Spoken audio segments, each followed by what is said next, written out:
জলপাই ফুরিয়ে যাওয়ার আগে দারুণ মজার এই জলপাইয়ের আচারটা তৈরি করে পুরো বছর জুড়ে সংরক্ষণ করে রেখে খেতে পারেন। এই আচারটা এমনিতে খেতে যেমন মজা, তেমন সাদা ভাত বা খিচুড়ির সঙ্গেও খেতে কিন্তু খুবই ভালো লাগে। আসসালামু আলাইকুম, কেমন আছেন সবাই? মজার এই জলপাইয়ের আচারটা তৈরি করার জন্য এখানে আমি 1 কেজি জলপাই নিয়েছি।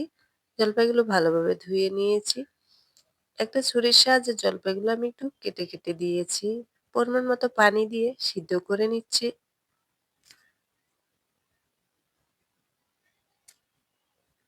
জলপাইগুলো সিদ্ধ হয়ে গেছে, পানিটা ছেঁকে নিচ্ছি। দেখুন কত বড় বড় জলপাইগুলো।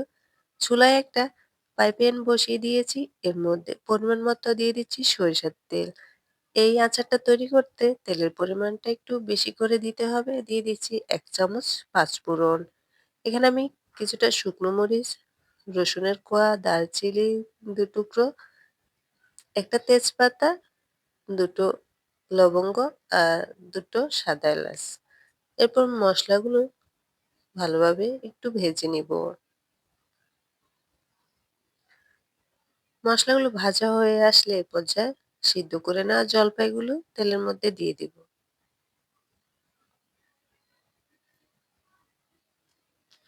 তেলের সঙ্গে জলপাইগুলোকে একটু ভালোভাবে নেড়ে মিশিয়ে নিচ্ছি। এরপর দিয়ে দিচ্ছি ১ টেবিল চামচ সাদা সরিষা বাটা। ১ চামচ দিয়ে দিচ্ছি রসুন বাটা, ১ চামচ দিয়ে দিচ্ছি আদা বাটা, ১ চামচ দিয়ে দিচ্ছি ধনিয়া গুঁড়ো, ১ চামচ দিয়ে দিচ্ছি হলুদের গুঁড়ো, ১ চামচ দিয়ে দিচ্ছি লবণ, ৪ চামচ দিয়ে দিচ্ছি শুকনো মরিচ বাটা। এই আচারটা কিন্তু ঝাল টক হবে। দিয়ে দিচ্ছি ১ কাপ চিনি।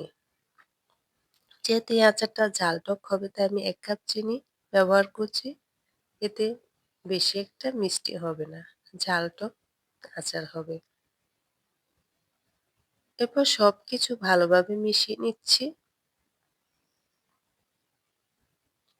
চিনিটা গলে অনেকটা পানি পানি হয়ে গেছে। এবার জাল দিয়ে পানিটাকে টানিয়ে নিব।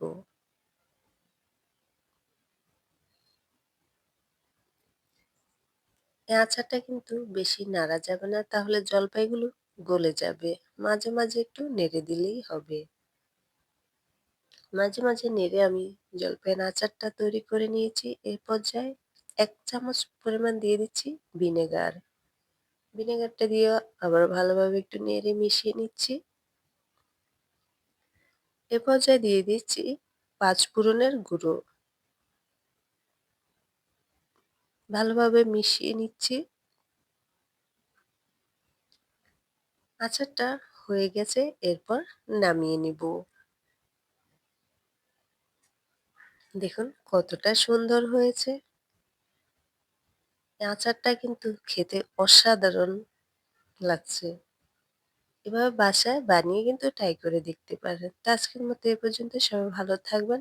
আল্লাহ হাফেজ।